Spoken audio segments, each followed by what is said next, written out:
lari di treadmill atau di mesin elliptical untuk membakar kalori dan bikin otot kaki jadi kuat. Gerakan sit up untuk melatih otot perut.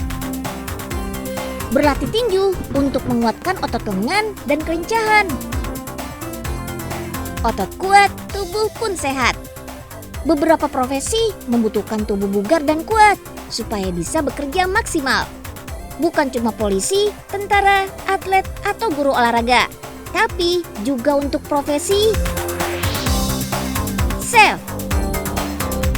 Hi everyone, my name is Padma. I'm the executive chef.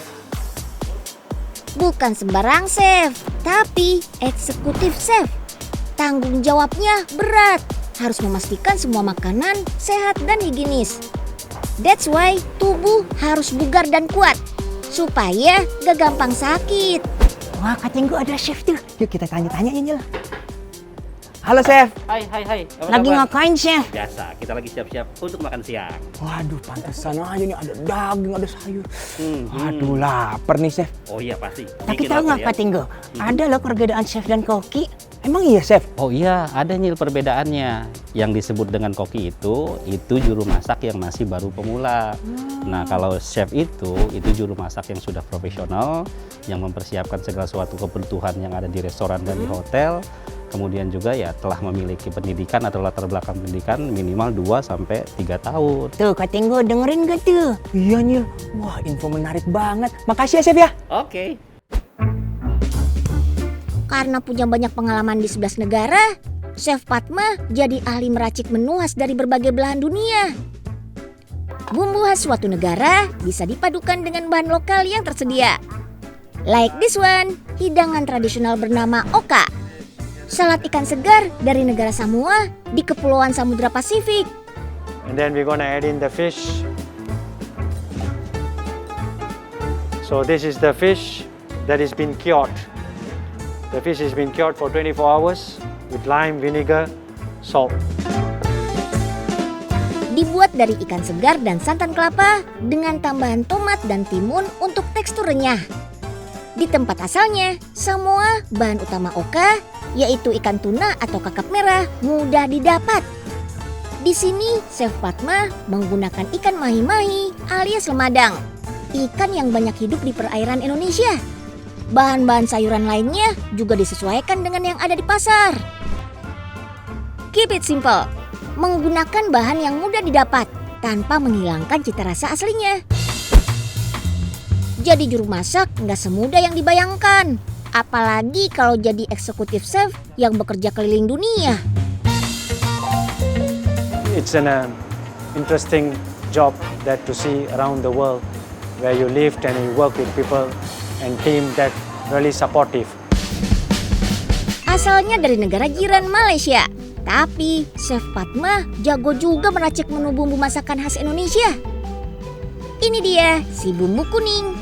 Paling dikenal untuk olahan buat masakan gulai, ayam goreng, sampai soto. Di tangan Chef Padma, bumbu kuning berkembang jadi bahan saus pasta. Kemon, tumis bawang putih bersama bakso daging. So bumbu kuning makes famous by one of the Indonesian dish. So we'll try to innovate this dish with Italian touch pasta. Tambah cooking cream, lalu aduk sampai mengental. Rebus pasta, lalu campur deh jadi satu. Kalau dilihat-lihat, Unyil jadi keinget sama laksa nih. Mirip ya? Jadi deh, pasta bumbu kuning. Yummy. Restoran kaki 5, restoran kaki 5, restoran. Aduh, galau banget Nyil. Iya sih, kalau masalah kantong sih sekarang emang lagi tanggal tua. Tapi aku tetap pengen makan di restoran. Kenapa sih di restoran mahal banget? Tahu nggak katanya gue kena mahal? Emang apa Nyil? Setiap menu yang ada di restoran dibuat oleh chef yang punya pengalaman. Dan juga di restoran selain menjual makanan juga menjual pengalaman dan suasana yang baru ke Tinggu. Wah iya juga, nah kakak dari itu mahal. Kalau kayak gini mah mending di kaki 5 aja dah. Nah itu tahu ke Tinggu, tungguin nyadar. Nyadar. Makin menarik lagi, ada experience favorit yang wajib dicoba kalau datang ke sini. Ini dia ruang serbaguna 360 derajat. Area luas berbentuk lingkaran berdinding kaca. Terletak di gedung hotel paling atas di ketinggian lantai 23.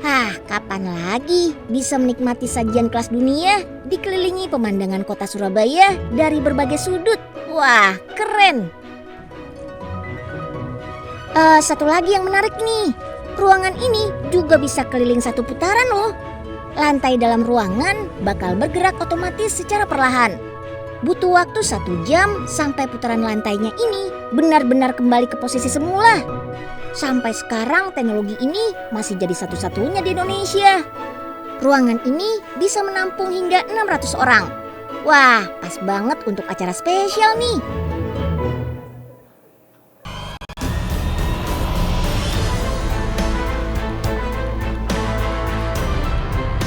Anti bocor cek. Kebal peluru cek. Ban ini bukan ban biasa. Disisit teknologi ban tanpa udara. Buah karya tangan-tangan kreatif anak bangsa dari Politeknik Angkatan Darat, Kodiklat TNI Angkatan Darat di Kota Batu, Provinsi Jawa Timur. Sekarang sih inovasi ban tanpa udara yang anti bocor baru digunakan untuk kebutuhan militer. Tapi kalau nantinya bisa dipakai kendaraan pribadi, pasti bakal berguna. Gak akan ada lagi kejahatan yang memanfaatkan ban kempes. Bukan cerita baru kalau ranjau paku yang bikin ban kempes masih jadi ancaman pengguna kendaraan di jalan. Apalagi pelakunya bukan sekedar tukang tambal ban nakal. Perampokan dengan modus mengempeskan ban juga banyak terjadi. Ada beberapa titik yang biasanya rawan ranjau paku. Misalnya, jalan arteri berlajur cepat. Makin kencang kendaraan, makin gampang kena ranjau. Flyover juga sering jadi sasaran pelaku. Jadi, wajib hati-hati ya. Pastikan tekanan roda kendaraan selalu pas. Kalau anginnya kurang, roda lebih gampang kena ranjau. Beda ceritanya kalau ban yang dipakai gak pakai angin. Mau kena ranjau berkali-kali pasti aman. Kalau untuk kendaraan militer, ban tanpa angin bukan sekedar untuk menghindari ranjau paku, tapi demi keamanan dan keselamatan tentara di lapangan. Berbagai produk inovasi Poltekad Kodiklat sangat dibutuhkan untuk memenuhi kebutuhan militer. Ban tanpa udara salah satunya.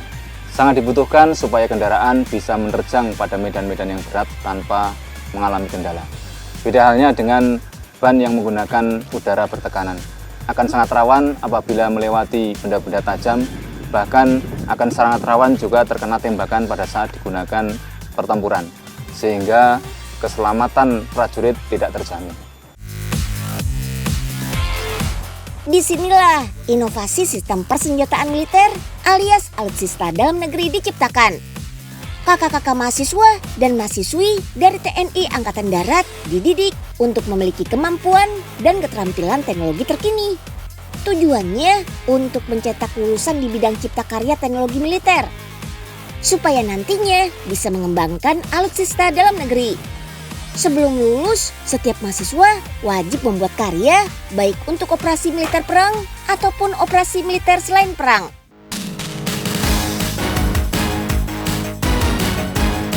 Di bidang teknik elektronika sistem senjata, ada senjata corner shoot. Bisa melihat setiap target musuh dari sudut blind spot. Stun gun, senjata tembak jarang yang mampu mengikat target dari jarak jauh. Di bidang teknologi komunikasi militer, ada inovasi supaya HT bisa berkomunikasi langsung dengan ponsel pintar. Setiap posisi juga bisa dipantau secara akurat. Next, bidang teknologi otomotif kendaraan tempur. Ada robot kecil penyisir dan pengintai. Robot tank dengan persenjataan lengkap yang dikendalikan hanya dengan remote control. Ada juga inovasi bahan bakar roket yang lebih baru dan efisien. Dan yang paling menarik perhatian, ban tanpa udara ini. mampu melibas medan ekstrim tanpa harus khawatir ban bakal pecah, bocor, apalagi kempes. Tahun 2017, ban tanpa udara ini mulai dikembangkan. 5 tahun berjalan, sudah banyak model yang dibuat. Teknologinya mengubah dinding ban biasa yang sepenuhnya berbahan karet dengan dinding ban berupa jari-jari berongga. Bentuknya heksagonal, mirip pola sarang lebah. Nama kerennya Flexible Spokes. Ban terbuat dari bahan poliuretan yang kuat tapi sangat lentur. Didesain seperti ini supaya ban punya rongga dan jadi elastis. Ban tanpa udara ini mampu menahan beban seberat 2 ton. Dan maksimal bisa menahan beban sampai 4 ton. Berjalan di kecepatan sampai 80 km per jam, no problem. Medan off-road dan medan terjal dilibas tanpa masalah. Uji pengereman aman. Sampai uji tembak dan melindas paku-paku tajam, konstruksi ban tetap masih kokoh. Kalau dipakai di jalan beraspal, ban berasa keras dan lebih kaku dari ban konvensional. Harapan kami ke depannya lulusan-lulusan para bintara mahasiswa Poltekkad ini bisa menjadi peluncur untuk pengembangan alutsista yang dibutuhkan oleh Indonesia di masa depan. Baik itu untuk operasi militer selain perang maupun operasi militer perang.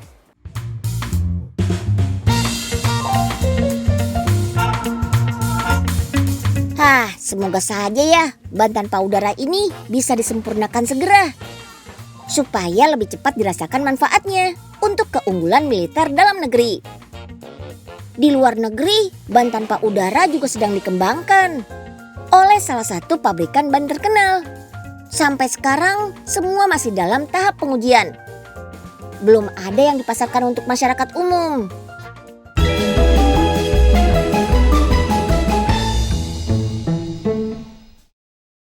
Masak Kak Tinggo, kalau masak pakai teflon kayak gitu, ya lagi gagus pakai yang kayu. Lah, emang kenapa Nyil? Nih nanti teflonnya lecet. Terus juga kan kalau pakai kayu anti panas Kak Tinggo. Oh ya juga ya Nyil ya. Terus juga kalau pakai yang kayu kan anti karat Kak Tinggo. Ya iya sih, tapi kan bisa jamuran Nyil. Ya makanya Kak Tinggo nyimpen yang bener, jangan di tempat yang lenggak ya Kak Tinggo. Iya. Lanjut masak. Lah Kak Tinggo masak apa? Lah iya. Kak Tinggo nggak kebiasaan.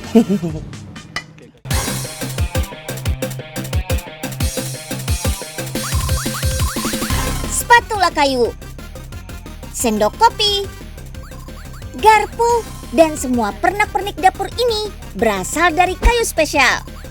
Kayu impor, bukan. Semuanya lokal punya kok. Terbuat dari kayu termahal di dunia, bukan juga. Spesialnya karena terbuat dari limbah kayu. That's why bentuk produk dari kayu ini rata-rata berukuran mini.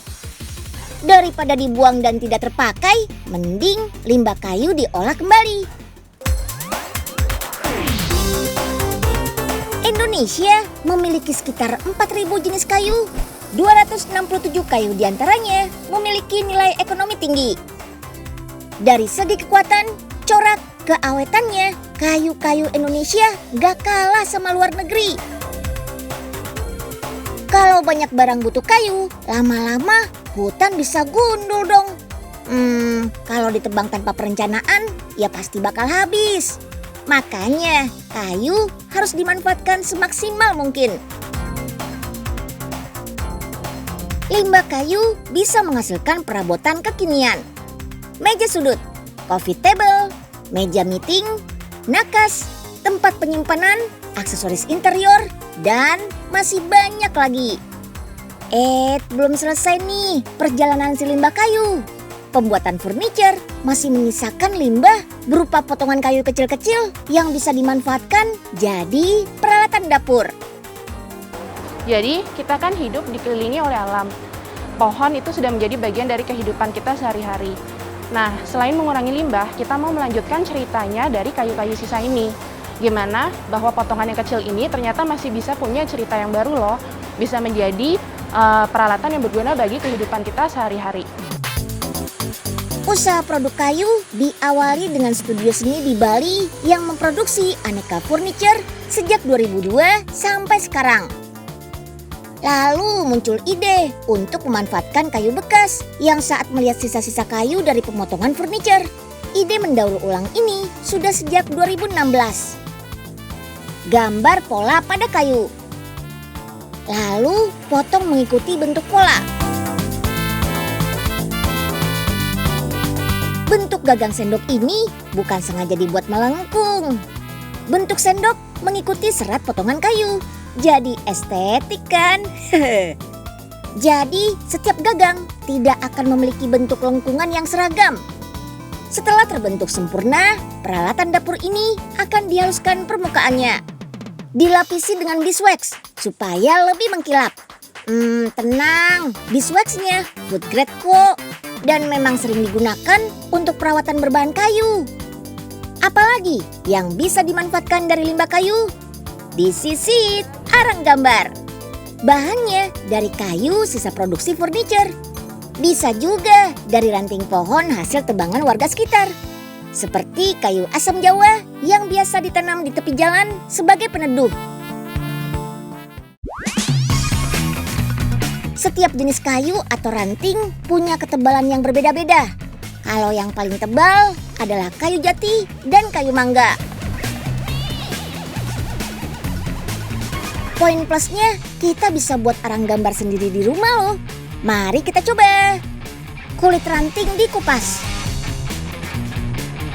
Bungkus kayu yang sudah terkelupas dengan aluminium foil. Masukkan ke dalam kaleng untuk dibakar selama 25 menit. Tunggu dingin, baru deh arang gambar bisa dikeluarkan dan dipakai untuk coret-coret. Biasanya sih Kamerlins dan tim sering mengadakan workshop Make Your Own Charcoal. Para peserta selain bisa lihat cara pembuatannya, sekalian bisa praktikin langsung. Soal kekuatan tergantung jenis kayunya. Ada yang kuat dan mudah patah. Meski patah, masih bisa digunakan kok. Beda dengan pensil yang terbuat dari karbon, arang gambar gak menempel 100% di kertas dan tangan jadi hitam setelah digunakan. Tenang, dicuci langsung bersih kok. Harga satu arang gambar ini dijual Rp60.000. Memang lebih mahal dari pensil biasa sih. Tujuan mengolah limbah upcycling menjadi barang-barang bermanfaat kembali. Sebetulnya bukan karena alasan cuan saja. Hasil penjualannya ditujukan membuat program kreatif bagi anak-anak supaya bisa mendukung mereka bebas berekspresi sekreatif mungkin. Dengan menggunakan peralatan dapur dan arang gambar, itu artinya kita sudah berkontribusi mengurangi limbah lingkungan. Alam yang lestari demi masa depan anak cucu kita. Si Unyil anak pintar, informasinya super.